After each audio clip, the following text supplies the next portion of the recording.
بسم اللہ الرحمن الرحیم۔ السلام علیکم۔ غزوہ خندق پارٹ 3۔ اس کے گرتے ہی جو لوگ اس کے ساتھ آئے ہوئے تھے واپس بھاگے۔ حضرت زبیر رضی اللہ تعالیٰ عنہ نے ان کا پیچھا کیا، بھاگتے ہوئے ایک کافر پر وار کیا، اس کافر کے 2 ٹکڑے ہو گئے۔ حضرت زبیر رضی اللہ تعالیٰ عنہ کی تلوار کافر کے سر سے ہوتی ہوئی کولے تک پہنچ گئی۔ اس پر بعض مسلمانوں نے حضرت زبیر رضی اللہ تعالیٰ عنہ سے کہا، اے آبا عبداللہ، ہم نے تمہاری تلوار جیسی کاٹ کسی کی نہیں دیکھی۔ اللہ کی قسم، یہ تلوار کا نہیں، تلوار چلانے والے کا کمال ہے۔ تمام دن جنگ جاری رہی۔ اس وجہ سے حضور صلی اللہ علیہ وآلہ وسلم اور کوئی مسلمان بھی ظہر سے عشاء تک کوئی نماز نہ پڑھ سکا۔ اس صورتحال کی وجہ سے مسلمان بار بار کہتے رہے، ہم نماز نہیں پڑھ سکے۔ یہ سن کر آپ صلی اللہ علیہ وآلہ وسلم نے فرمایا، میں بھی نماز نہیں پڑھ سکا۔ آخر جنگ رکنے پر نبی کریم صلی اللہ علیہ وآلہ وسلم نے حضرت بلال حبشی رضی اللہ تعالیٰ عنہ کو اذان دینے کا حکم دیا۔ حضرت بلال حبشی رضی اللہ تعالیٰ عنہ نے ظہر کی تکبیر کری اور حضور صلی اللہ علیہ وآلہ وسلم نے نماز پڑھائی۔ اس کے فوراً بعد ہی حضرت بلال رضی اللہ تعالیٰ عنہ نے عصر کی تکبیر پڑھی اور حضور کریم صلی اللہ علیہ وآلہ وسلم نے عصر کی نماز پڑھائی۔ اسی طرح مغرب اور عشاء کی نماز بعد جماعت قضا پڑھی گئی۔ غزوہ خندق کی لڑائی مسلسل جاری رہی۔ حضرت خالد بن ولید رضی اللہ تعالیٰ عنہ نے مشرکین کے ایک دستے کے ساتھ حملہ کیا، لیکن اس طرف اس وقت حضرت اسید بن خزیر رضی اللہ تعالیٰ عنہ 200 سواروں کے ساتھ موجود تھے۔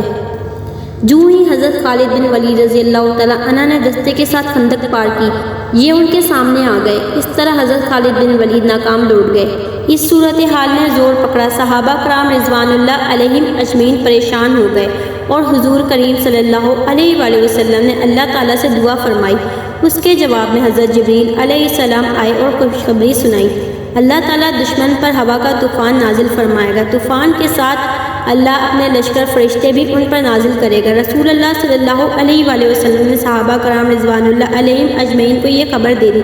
سب نے اللہ کا شکر ادا کیا۔ رسول اللہ صلی اللہ علیہ وآلہ وسلم کی یہ دعا بدھ کے دن ظہر اور عصر کے درمیان قبول ہوئی۔ آخر سرخ آندھی کے طوفان نے مشرکین کو آ لیا۔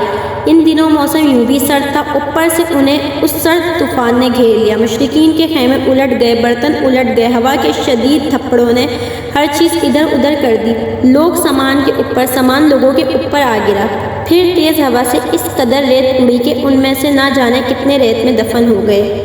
ریت کی وجہ سے آگ بجھ گئی، چولہے ٹھنڈے ہو گئے۔ آگ بجھنے سے اندھیرے نے گویا انہیں نگل لیا ہو۔ یہ اللہ تعالیٰ کا عذاب تھا جو فرشتوں نے ان پر نازل کیا تھا۔ وہ دھرم بھرم ہو گئے۔ اللہ تعالیٰ ارشاد فرماتا ہے، پھر ہم نے ان پر ایک آندھی اور ایک ایسی فوج بھیجی جو تمہیں دکھائی نہیں دیتی تھی، اور اللہ تعالیٰ تمہارے اعمال کو دیکھتا ہے۔ جہاں تک فرشتوں کا تعلق ہے تو اس سلسلے میں اصل بات ہے کہ انہوں نے خود جنگ میں شرکت نہیں کی، بلکہ اپنی موجودگی سے مشرکین کے دلوں میں خوف اور رعب پیدا کر دیا۔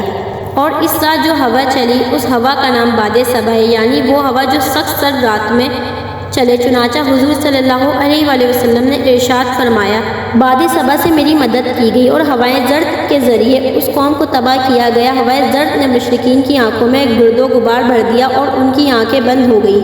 یہ طوفان بہت دیر تک اور مسلسل جاری رہا تھا۔ ساتھ ہی نبی کریم صلی اللہ علیہ وآلہ وسلم کو مشرکین میں پھوٹ پڑنے کے بارے میں پتہ چلا، ویسے کہ آپ صلی اللہ علیہ وآلہ وسلم نے اعلان فرمایا تھا کہ کون ہے جو ہمیں دشمنوں کی خبر لا دے۔ اس پر سیدنا زبیر رضی اللہ تعالیٰ عنہ اٹھے اور عرض کیا، اے اللہ کے رسول، میں جاؤں؟ آپ صلی اللہ علیہ وآلہ وسلم نے یہ سوال 3 مرتبہ دہرایا۔ تینوں مرتبہ حضرت زبیر رضی اللہ تعالیٰ عنہ ہی بولے۔ آخر آپ نے ارشاد فرمایا، ہر نبی کے حواری یعنی مددگار ہوتے ہیں، میرے حواری زبیر رضی اللہ تعالیٰ عنہ ہیں۔